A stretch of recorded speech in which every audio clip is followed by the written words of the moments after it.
Hello. Welcome to Soul Arts Energy Communique and Calendar, June 10th to the 15th, 2026. I'm your host, Mary-Laurence Beventon. You can call me Mary, it's cool. I'm actively seeking happiness. Like many of us, the solar system's offering me character building experiences. Yay! Hence, yes, I just said hence. My communique today is from Memories Unprocessed. Memories, good, bad, indifferent. But ones that open my heart. Cacao-style, theobromide, and cacao opens your heart. That's a footnote, but I'll tell you in advance. Memories that feel happy. All right, that's my little preamble. Let's go on. This week, Goose plays at the RBC Amphitheatre in Toronto, Ontario on June 13th. And that would be the day before Flag Day in the US, a day flagged for musical celebrations. At least that's the word on the street. By the street, I mean that I heard someone somewhere say that in lieu of no King's marches, there's a nationwide invitation to lean into the music. I started fact checking said word on the street, but as I came up dry in my efforts to verify, I said to myself, self, whatever. Music's one of the mutant vehicles carrying us through these times of trouble. Let's just go with it. That's right. Everything from Bonnaroo to the Ojai Acoustic Festival to your local open mic, music seems to have our back. Always has. Always will.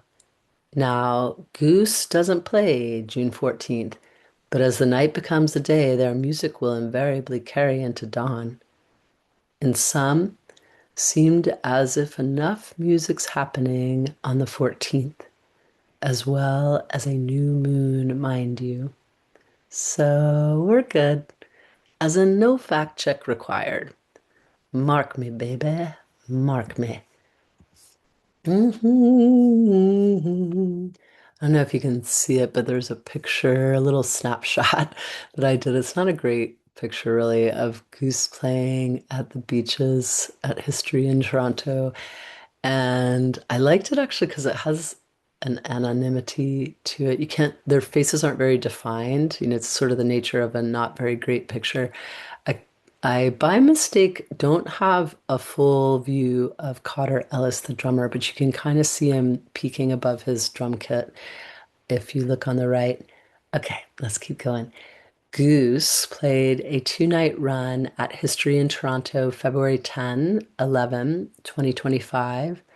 I lucked out with tickets, a full-on family Airbnb, and the best show partners, a good friend, and her 10-year-old daughter, who, like a lot of kids I know, loves Goose.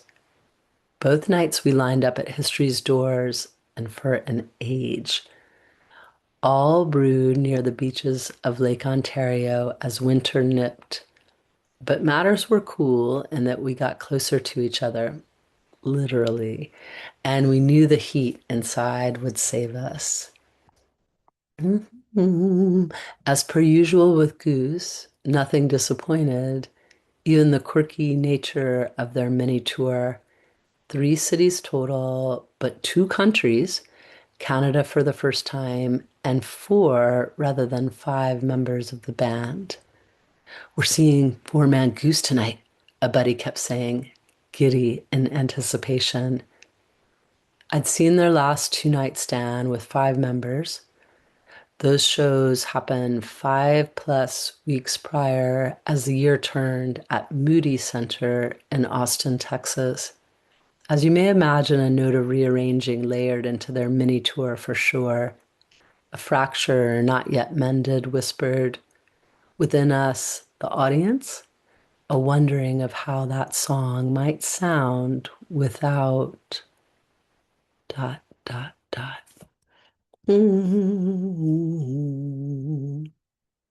Ooh. With the house lights on, we assembled into our tiny dance spaces. We made sure our 10-year-old companion had a nice sight line and made friends with a couple from Ottawa, as well as a gentleman in the herd near the stage apron, as one does. The gentleman had driven in from a Canadian town near the US border and shared that he'd never seen Goose live, but that he had waged a 5-year writing campaign to their management asking them to play in Toronto. Then he hushed his voice and shared that he believed Goose had the ability to take people into alternate dimensions. Without hesitation, I nodded in agreement as the band entered, putting in their earpieces, acquainting with a new audience in a new land. Throughout the show, I looked back at the Canadian man. Each moment, Goose raised the roof, went further than we thought possible, held time in a continuum unseen, immaculate. Then a surprise guest artist appeared, Afi Jervanen of Afi and the Bahamas. Peter Anspach announced him, and chemistry cooked with Afi and Goose's lead guitar man, Rick Mitaratunda. As per usual, Trevor Weeks grounded his bass into Mother Earth, and Cotter Ellis, drummer of drummers, pumped up the beat. It occurred to me that not only was I seeing five men, but that this new one, Afi, seemed to be taking me into the primordial, into the dimension many of us share, the one that's always there, the dimension that consoles, hugs us in the common cause of trying to be happy. Here's a bootleg. So depending on how you receive this, you may get a bootleg of Afi singing Trick to Happy with Goose. Yeah, if you don't get it, write me if you can find me, and I'll try to help you with that one.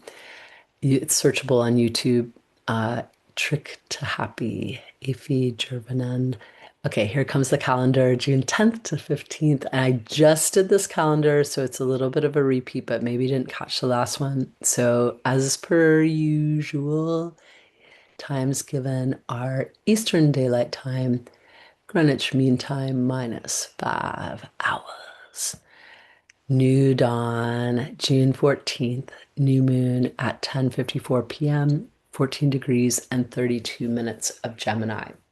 So that makes it the second decan of the 30 degrees. So that's a 10 degrees in the middle. And it's ruled by Mercury. So to figure out how that degree area is ruled, you jump to the next air sign and you sort of think about, oh, let's see, what's the next air sign?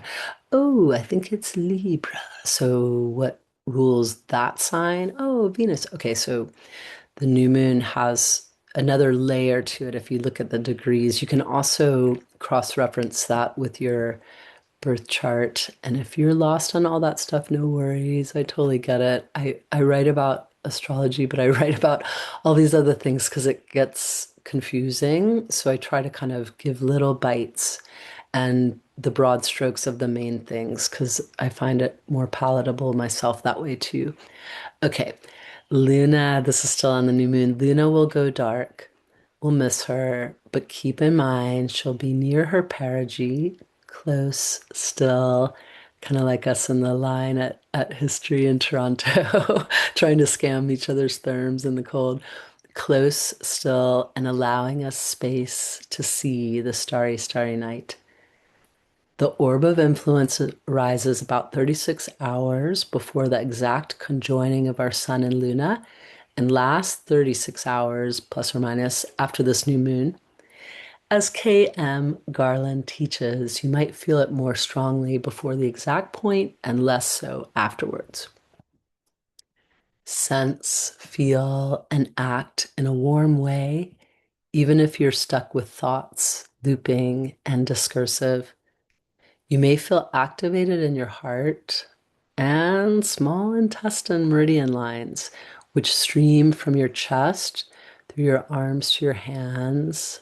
Likewise, also in the navel area, I should write that. Sorry, I'm going to edit as I go and do a little TK action there to find it later. Okay, thinking out loud here. So yeah, those meridian lines, navel, heart, and streaming outward. You could think of it that way. Yin tends to go up, yang tends to go down. Likewise, your respiratory system and your nervous system may feel sensitive. Sensitive souls. Okay, so let us start. We just had this Mercury square Saturn moment at 1:39 a.m., June 10th. So it's a 90-degree aspect. And as an antidote to that, allow your thoughts to lean towards the lightness of being. And I really work a lot with antidotes and I find them helpful. So if you know an energy is kind of happening, if you sort of find, okay, what might counter that energy a little bit? It can also be a bit Aikido style and go with the energy. That works too. You can do whatever you do. You do you, baby girl, baby boy. Okay, June 10th, Luna and Aries all day. Get her done. That was yesterday, but she's still there. I think actually got to look at my ephemeris. She might be in between right now. Okay, let's keep going. June 10th, Amy and Sloan. C's birthday. Sloan. Amy Sloan. June 11th, that's today. It's Mitty B's birthday. So it's my eldest brother. This is kind of a fun fact of strangeness. So I do like Goose, clearly. I just wrote about them. And their lead singer's name is Rick. I think it's short. I know it's short for Richard, but he sometimes goes by Ricky as well. And then his surname is Mitterotunda, and the Mitt, MIT, is the same name as my eldest brother. My dad went to MIT, and my big brother wore the t-shirts and was called Mitt from babyhood on, and Mitty. And then it goes to my brother Ricky, and then my brother Peter, who passed away. So my three eldest brothers of seven brothers that I have essentially have the same name as Rick and Peter in the band Goose, if you put their names together. So Rick, Mitt, Peter are my three eldest brothers. If you followed that, I give you a gold star. Okay, also June 11th, FIFA World Cup begins. Football, goal. June 12th, Luna and Taurus all day long acknowledge your inner and outer wealth. June 13th, Venus breaks into Leo at 6:47 a.m. I see lightning around this change and hear choirs of angels sing. Keep your nose to the wind and your eyes on the skyline. June 14th, new moon at 10:54 p.m. It's pretty late in the day, huh? 14 degrees. So in Europe, it'll be the next day there. 14 degrees, 32 minutes of Gemini. What must we release from the life we've been living in order to live the life we want to live? Well, what must we release from the life we've been living in order to live the life we want to live? Inspired by Joseph Campbell's inquiry, as well as my friend Parker Johnson's inquiry, PJ. Okay, June 14th to the 15th, we've got a long-ish lunar transit. Luna leaves Gemini at 10:54 p.m. So it's right at that moment of the exactitude of the new moon. Enters Cancer on June 15th at 8:14 a.m. So that's also a phase change too, with the new moon, just like the full moon. It goes from from fourth to first. Okay, so when we have these lunar transits in between signs, they're always time to dream, and they sometimes are really short literally like a minute. Sometimes they're really long, like 36 hours. True story. So, yeah, my read is time to dream and trust that all you speak, write, express is dreaming you too. June 15th, Venus sextile Uranus at 6:53 p.m. And that's a 60-degree aspect. It may feel adventuresome. Special thanks to Alex, Ada, Big Ricky, Deanna, Ginger, Jude, Kelly, KM, Lara, Laura M, Lizardsky, Marnie, PJ, Peggy, Fally, Siegel, Soster, Terry, Tina Z, and Cheryl's. And I use Llewellyn's 2026 Astrological Daily Ephemeris and Aspectarian for data. And yeah, I think I already mentioned this earlier, but cacao contains theobromine, a heart opener. But remember, dogs are allergic to it, so don't give your dogs cacao or chocolate. All for now, friends. Till tomorrow, and in carrying the light. Mary-Laurence Bowden.